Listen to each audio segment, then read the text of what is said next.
먼저 하나님의 말씀 읽겠습니다. 행악자를 인하여 불평하여 하지 말며 그를 향하는 자를 투기하지 말지어다. 주는 그같이 속히 되는 것이며 그 죄사롭게 죄를 지니라. 여호와를 의뢰하여 선을 행하라. 땅에 거하여 그의 성실로 식물을 삼을지어다. 또 여호와를 기뻐하라. 저가 내 마음의 소원을 이루시리로다. 너희 길을 여호와께 맡기라. 저를 의지하면 저가 이루시고 그의 예비까지 하시며 네 공의를 정오를 같이 하시리로다. 여호와 앞에 잠잠하고 참아 기다리라. 자기 길이 형통하며 악한 길을 이룬 자를 인하여 불평하여 말지어다. 오늘 그치고 오늘 보리라. 불평하느니라. 하나님의 질지. 전술입니다. 대저 흥악하는 자는 끊어질 것이나 여호와를 기대하는 자는 땅을 차지하리로다. 잠시 후에 아니 없으시리니 내가 그것을 자세히 살필지라도 없으리라. 오직 온유한 자는 땅을 차지하며 풍부한 합평으로 즐기리로다. 아니 시기를 꾀하고 행하여 그 길을 가는도다. 주께서 저를 웃으시리니 그날의 이름을 보시리로다. 악인이 나를 배워 말을 남겨 반하고 공의한 자를 떨어뜨리며 회의와 양식한 자를 지키고 전하. 그칼은 자기의 마음을 치르고 그 칼은 부러지리로다. 의인의 적은 소유가 많은 의인의 일어났으나 악인의 칼은 부러지나 의인은 여호와께서 붙드시는도다. 여호와께서 안전한 자의 날을 하시니 저희 저희 대업은 원하노라. 죄인은 한란 때에 부끄럽지 아니하며 기근의 날에도 풍족하려니와 악인은 멸망하고 여호와의 무슨 모습은 어린 양이 때는 같이 가서 이들을 없어지리로다. 악인은 구고 갚지 아니하나 의인은 은혜로 베풀고 주는도다. 주의 복을 받는 자는 땅을 차지하고 주의 저주를 받는 자는 끊어지리로다. 여호와께서 사람의 걸음을 정하시고 그 길을 기뻐하시나니 저는 어찌나 저 엎드러지지 않나오면 여호와께서 손으로 붙으시리로다. 내가 어려서부터 늙기까지 의인이 버림을 당하거나 그 자손이 글직함을 보지 못하였도다. 저는 종이 서로 은혜를 베풀어 보여주니 그 자손이 복을 받는도다. 악에서 떠나 손을 행하라. 그리하면 영영이 거리니 여호와께서 고기를 사랑하시고 그 성도를 버리지 아니하시니라. 저희는 영영이 복을 받으나 악인의 자손은 부러지리로다. 의인이 땅을 차지하며 거기 영영이 거하리로다. 의인의 이런 지혜를 지혜를 받고 받고 그녀는 공의를 이루며 그 마음에는 하나님의 법이 있으니 그 걸음에 실족함이 없으리로다. 악인의 의인을 모아 살아야 할 기회를 찾으나 여호와는 저를 그 손에 버려두지 아니하시고 재판때에도 정죄치 아니하시니라. 여호와를 바라고 그를 지키라. 그리하면 너를 들어 나를 찾아게 하실 것이라. 악인이 그러질 때에 내가 못 구하리로다. 내가 악인의 큰 세력을 번져 그 본토 위에 선 푸른 나무의 무수함 같으나 사람이 지날 때에 저가 없어졌으니 내가 찾아도 발견치 못하였다. 완전한 사람을 살피고 정직한 자를 돌지어다. 합평한 자의 결국은 평안이로다. 온전한 자는 함께 멸망하리니 악인의 결국은 끊어질 것이라. 의인의 구원은 여호와께 있으나 그는 환난 때에 저희 산성이시로다. 여호와께서 저희를 도와 거짓시되 악인에서 번저로 구원하심은 그를 의지하는 의지하는으로다. 아멘. 오늘 지금 저희들이 살펴볼 내용은 21절부터 31절 내용입니다. 21절과 31절의 내용을 보시면 21절부터 31절까지 말씀을 보면 의인의 삶과 악인의 삶이 나오는데 이 삶이 동등한 것이 아니라 대조적인 모습을 보여줍니다.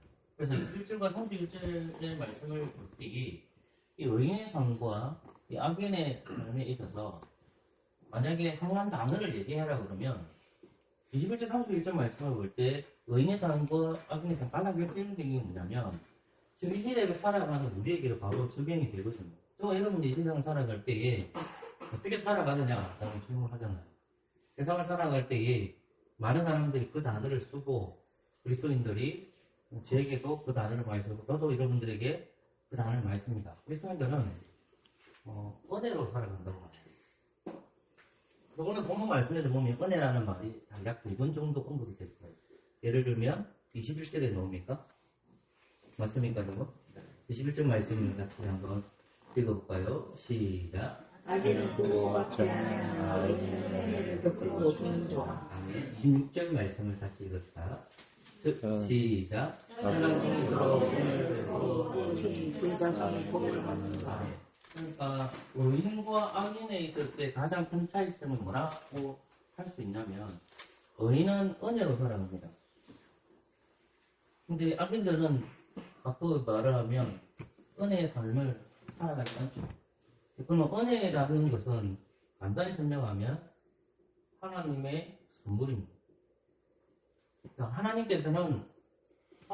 하나님은 하늘에 계시고 이 땅에 있는 주의 백성들에게 은혜를 주시는 거거든요. 그러면 하나님께서 주시는 은혜라는 것은 백성이 하나님의 은혜를 주는 것이 아니라 하나님께서 우리에게 주는 것을 가르쳐 은혜 받았다라고 얘기하는 겁니다. 이해되시겠죠? 그러면 우리가 생각하는 은혜의 방편이 뭡니까? 지금 우리가 말할 때 은혜의 방편이 뭐죠? 방편들이 말씀, 뭡니까? 그 다음에 성례죠. 성례 두 가지가 뭐죠? 세례와 성찬이죠. 자, 그러면 말씀이 하늘에서 내려주신 선물이고 세례와 성찬이 하나님께 주신 선물을 통해서 성도는 뭘 누리는 겁니까? 하나님의 은혜를 누리는 거죠. 자, 그러면 말씀이 있는 시간은 언제 시간이죠? 예배 시간. 성례가 있는 시간은 언제 시간이죠? 예배 시간이죠. 자, 그러면 조금 무선이 있잖아요. 우리가 주일에 와서 은혜의 방편이 말씀을 들었고 세례와 성찬을 통해서 은혜 충만하게 살아갑니다. 그러면 우리가 주일날 와서 다음 주일까지는 뭐냐면 여기 날이 월, 화, 수, 목, 금은 은혜가 없습니까? 은혜가 없는 게 아니죠. 은혜가 있죠. 어떻게 표현하셨어요? 어떻게 표현했어요? 이거 조금 표현하자면 그게 뭐냐면 성례적 삶을 살아야 되고 예배적 삶을 살아가야 됩니다. 제가 왜 이 표현을 하냐면 하나님께서 주신 은혜를 주일날 말씀을 듣고 그 하나님은 하늘에 계시기 때문에 우리 속에 누가 거하시죠? 성령님이 거하시잖아요.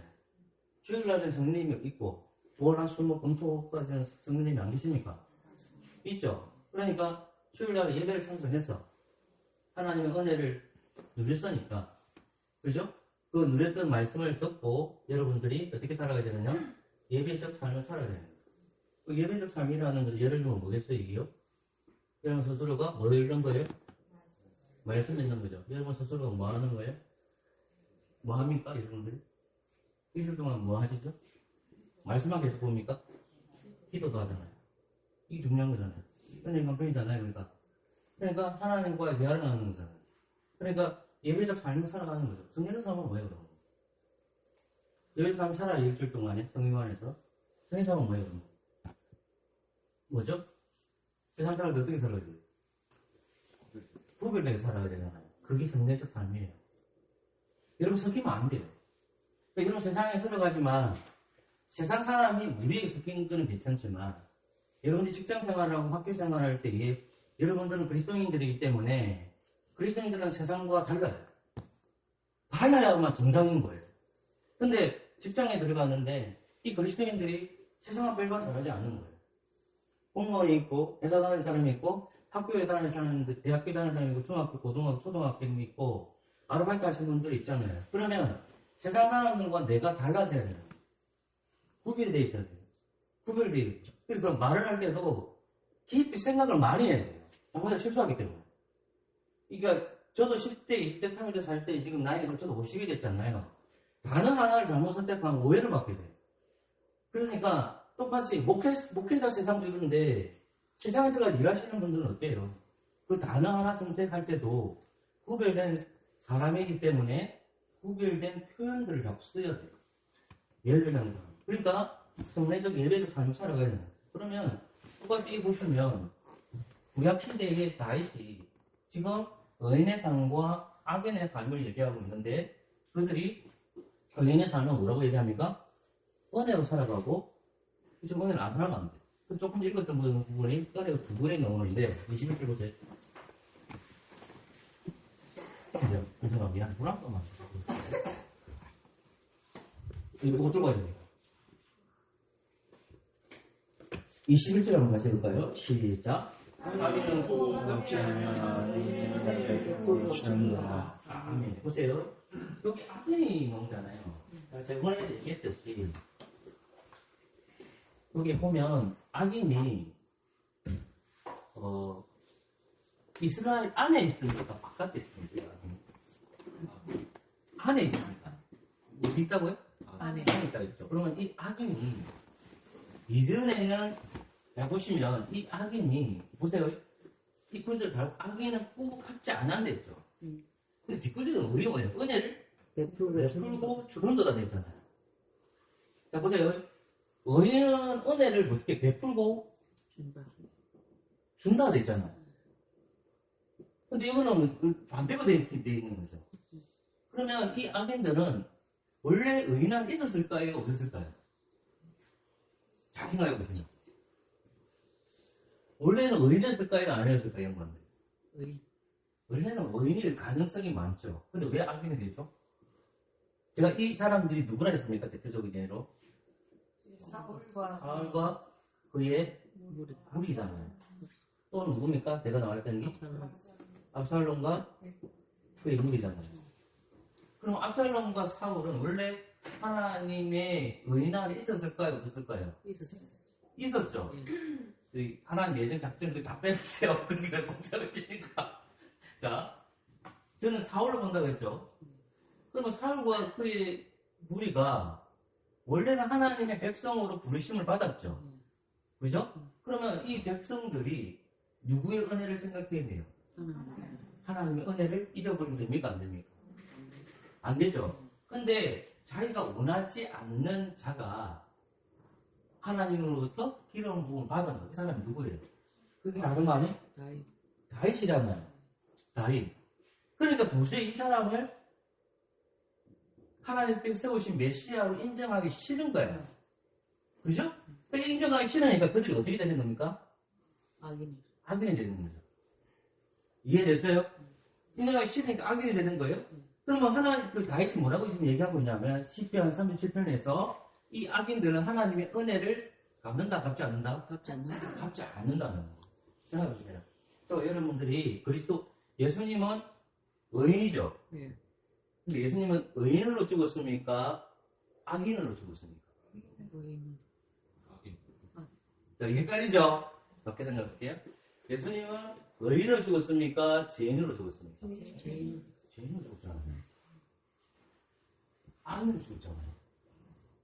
제 말 이해됐습니까? 예수님이 죄가 없는데 예수님이 우리를 대신해서 악인이 되셨고 죄인이 되셨다는 말이에요. 이해되셨죠? 왜? 우리 무엇을 지불하시기 위해서? 죄를 지불하시기 위해서 스스로 자기 스스로 뭐가 된 거예요? 죄인이 되어 주신 거죠. 이해되셨습니까? 자, 그러면 여러분들 그리스도 안에서 성령님을 통해서 원래 우리의 신분은 뭐였어요? 악인이었죠. 죄인이었죠. 성령 안에서 여러분들 무슨 사람이 된 거예요? 의인이 되었죠. 자, 그럼 여러분들이 계속해서 의인이라는 건 변하지 않습니다. 근데 여러분들 때때로 어떻습니까? 악인으로 갈까 안 갈까? 이 말을 오해하지 마세요. 의인은 항상 악인으로 가지 않습니다. 근데 여러분들이 하나님의 말씀대로 살아가야 되는데 때문에 어떻게 해요? 내 갈등 속에서 악인으로 갈 수 있잖아요. 악인으로 갈 수 있잖아요. 그때 뭘 잊어버릴까요? 은혜를 잊어버리잖아요. 내가 필요할지 몰라가는 거예요. 이거 21절 말씀을 보면 악인은 꾸고 갚지 아니하니 의인은 은혜를 베풀고 죽는다는 데 있다. 그럼 보세요. 예수님께서 우리를 위해 한 절만 마실 때잖아요. 요 구절만 봐도 볼 게 너무 많아. 그러니까 내가 하나님의 은혜를 받았으면 은혜 받은 자로 살아가야 돼요. 그럼 은혜 받는 사람들을 특징이 뭐냐면 그 하나님의 계획을 누가 짭니까? 하나님 짜죠. 그 말씀을 잘 읽어보시라고. 읽어보시면 23절 보세요. 읽어볼까요? 시작. 여호와께서 사람의 소원을 정하시고 그 길을 기뻐하시나니. 뭐죠? 여호와께서 사람의 소원은 뭐 했어요? 생각해보세요. 내가 이리 끌어가는 것을 누가 정하셨다는 거 아닙니까? 하나님 정하셨대. 이해되겠습니까? 저도 100% 다 이해를 못해요. 이게 정말 어려워하기 때문에. 근데 그저 그대로 보면 내가 끌어가는 게 하나님 정하셨다는 말은 내 걸음이 어디로 가야만 하나님 정하신 길이에요. 하나님이 원하시는 방향을 가야 되죠. 그러면 은혜와 떨어질 수 없는 게 있겠어요. 뭐가 떨어질 수 없겠습니까? 21절부터 31절까지 우리 뜯어졌대요. 그게 나와요. 31절인가 30절에. 그게 뭡니까? 은혜가 떨어질 수 없는 게. 30절, 31절에 뭐가 나옵니까? 30절, 31절에 뭐가 나오죠? 한 단어. 아니요, 31절 아닐까요? 31절 아닐까요? 성경에서 보시잖아요. 성경 보세요. 30절, 30절 뭐가 나옵니까? 공이 자, 31절 뭐가 나오죠? 그 마음에는 법이 하나님의 법이 있어요. 법이 있어요. 법이야, 법. 법이 뭐예요? 하나님 말씀. 그러면 말씀과 은혜는 떨어질 수가 없을까요? 없죠. 하나님 은혜 받는 사람들은 뭐에 충만한 사람입니다? 법에 충만한 사람. 이 법이라는 것은 누가 정하는 거죠? 하나님이 정하신 게 뭐예요? 말씀 말씀이죠. 말씀과 은혜는 떨어질 수 없을까요? 없어요. 은혜가 있는 사람은 무엇을 따라가는 거예요? 말씀 말씀을 따라가는 것이 하나님의 계획 속에서 정하신 길을 따라가는 거라. 여러분의 인생을 정하는 게 아니에요. 나의 인생, 강의도 목사의 인생을 정하는 게 아니에요. 하나님의 말씀하신 본인의 길을 우리 걸어가는 것 뿐이에요. 우리가 계획할 수 없다고, 그거를. 제 말 이해가 됐습니까? 근데 아기는 뭐예요? 아니야! 하는 거야. 나는 그 길을 안 가고 싶어. 하나님이 정하신 그 길을 따라가는 것이 법대로 따라가는 거예요. 근데 악인들은 나는 그렇게 살고 싶지 않아. 내가 원하는 삶을 살아가고 싶어. 좀 더 나은 삶을 살아가고 싶어. 이래 되는 거예요. 하나님의 말씀과 은혜는 떨어질 수가 없어요. 근데 중요한 건 뭐냐면 이렇게 악인들이 하나님의 말씀대로 살아가면서 악인들인데 근데 뭐라고 얘기하냐. 우리는 말씀대로 살아가. 우리 하나님의 은혜로 살아가. 이렇게 얘기해요. 그거를 감별할 수 있는 영적인 훈련이 있어요. 이해되겠어요? 이 실수를 누가 말하느냐? 말씀 공부한 목사들이 말해요. 자기가 하는 것은 다 못 따요. 은혜다. 자기가 다 하는 것은 하나님의 법이다라고. 저도 마찬가지죠. 그럼 바꿔 생각해 봅시다. 여러분들의 지금 보시고 나는 하나님의 은혜를 충만히 살아가고 있다. 이렇게 생각해 봅니다. 나는 하나님 말씀대로 살아가거든요. 그 첫 번째가 저는 성경을 교정합니다. 여러분의 가정에 성경을 안 읽으면 저는 다 놓고 얘기하지만 그분은 소망이 없습니다. 왜? 계시는 성경밖에 없기 때문에. 우리 아이들이 성경을 읽죠. 소망이 있어요. 부모가 성경을 읽죠. 소망이 있어요. 거기 목사가 성경을 읽죠. 소망이 있어요. 할머님들이 성경을 읽죠. 소망이 있어요. 할아버지가 성경을 읽죠. 소망이 있어요. 그래서 그거 잊지 마시고 하나님이 나의 계획을 내가 짜는 것이 아니라 하나님의 말씀대로 살아가는 것이 하나님의 길을 끌어가는 거다. 그것이 하나님의 은혜구나. 그 사실 믿고 살아가는 저와는 되시기를 고마합니다. 기도하겠습니다. 좋으신 하나님 감사합니다. 하나님 말씀대로 살아가게 해 주옵소서. 예수 그리스도 이름으로 기도합니다. 아멘.